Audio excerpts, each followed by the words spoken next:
Which of the following supported project based learning? निम्नलिखित में से कौन परियोजना आधारित शिक्षा का समर्थन करता है? प्रोजेक्ट बेस्ड लर्निंग की अगर हम बात करें तो हमें वहां पे बहुत सारे नाम देखने को मिलते हैं।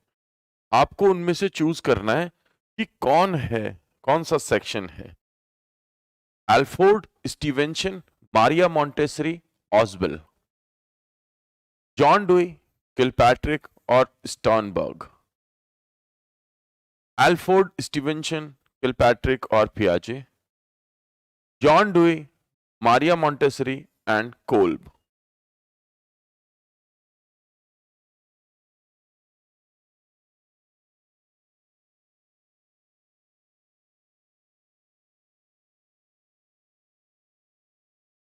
एक्चुअल में 1916 के बाद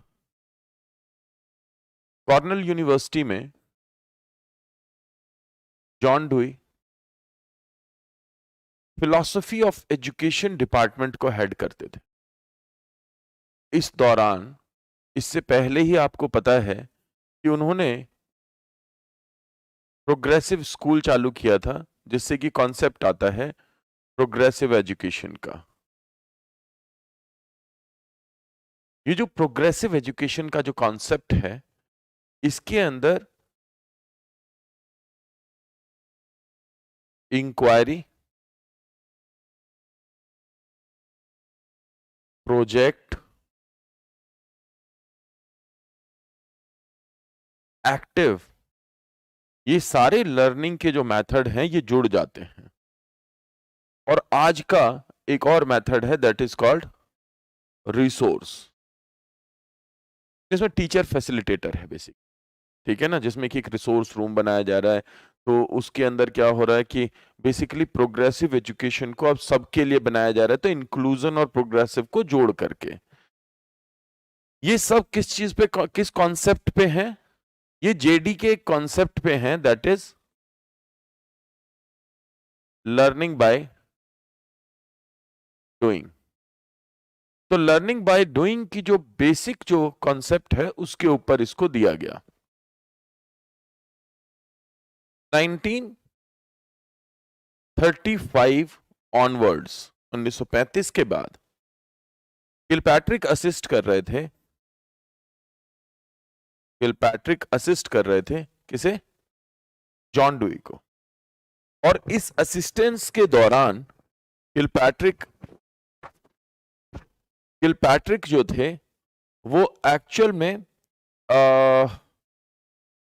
अलग अलग देशों के अंदर फिलॉसफी ऑफ एजुकेशन को स्टडी करने की कोशिश कर रहे थे। इसी दौरान उनके पास एक एग्जाम्पल आया, वो एग्जाम्पल था यूके का।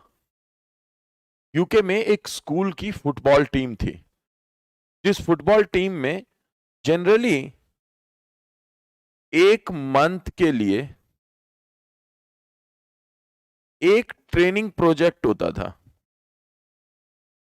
जिसमें कि ग्रुप में जो खिलाड़ी होते थे वो आपस में ग्रुप में मिलकर के और उस प्रोजेक्ट को एक्सेप्ट कर लेते और फिर वो उसी प्रोजेक्ट के अकॉर्डिंग चलते थे। यहां से इस मेथड पे रिसर्च चालू हुई और 1946 में इस मेथड को प्रॉपरली इंट्रोड्यूस किया गया।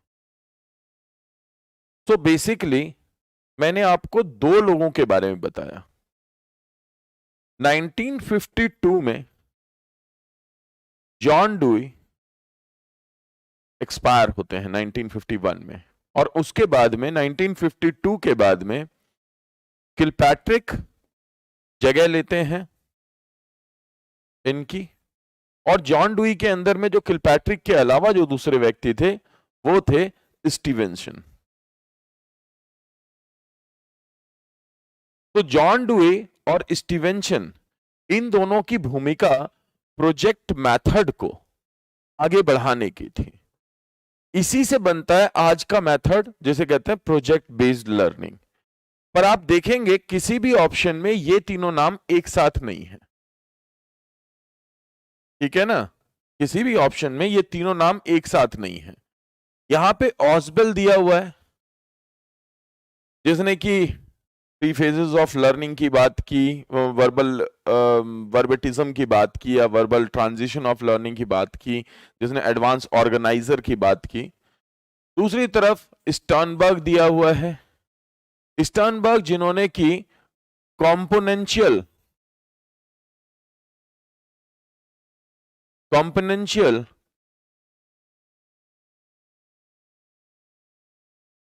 डेवलपमेंट मॉडल दिया। अब ये इंडिविजुअल पे लागू होता है। टीचिंग के लिए उन्होंने भी कहा कि अडेप्टिव इंटेलिजेंस को, अगर आपको लर्निंग को बढ़ाना है, what is adaptive learning? Adaptive learning यानी बच्चा आजाद है, वो अपने हिसाब से अडेप्ट करके लर्न कर लेगा। उसके लिए आपको कॉम्पोनेंशियल डेवलपमेंट मॉडल से चलना पड़ेगा। बच्चा मेटाकॉग्निशन में पहुंचेगा, ग्रुप नहीं मेटाकॉग्निशन में पहुंचेगा, उनका जो बेसिक थियरी थे। तो he is not there, he is also not there. And Kolb, इन्होंने भी इंडिविजुअल की बात की। पियाजे जो कहता है कि एक्चुअल में एक बच्चा खुद तो कंस्ट्रक्ट करता है, बट डिफर्ड इमिटेशन के दौरान वो समाज में जो लोग हैं, जो उसके ग्रुप में लोग हैं, गैंग में रह करके वो सीखता है। तो वो जो गैंग एज का जो कॉन्सेप्ट है, वो ये कहते हैं कि अगर हम इनको ग्रुप में प्ले के द्वारा एक्टिविटी करवाएं तो फिर ज्यादा बेहतर डेवलपमेंट होगा। इसलिए आंसर क्या होगा? एल्फ्रेड स्टीवेंसन तो होगा ही, किलपैट्रिक होगा, पियाजे होगा। तो हमने जॉन डुई हटा दिया यहां से। हाँ, एक्सप्लोरेशन तो स्टर्नबर्ग भी बात करता है, लेकिन स्टर्नबर्ग की जो एक्सप्लोरेशन है वो इंडिविजुअलिस्टिक है और प्रोजेक्ट मेथड में कोलैबोरेटिव है। ठीक है ना? तो पियाजे इंडिविजुअल और कोलैबोरेशन दोनों की बात करता है, इसलिए यहां पे पियाजे होगा।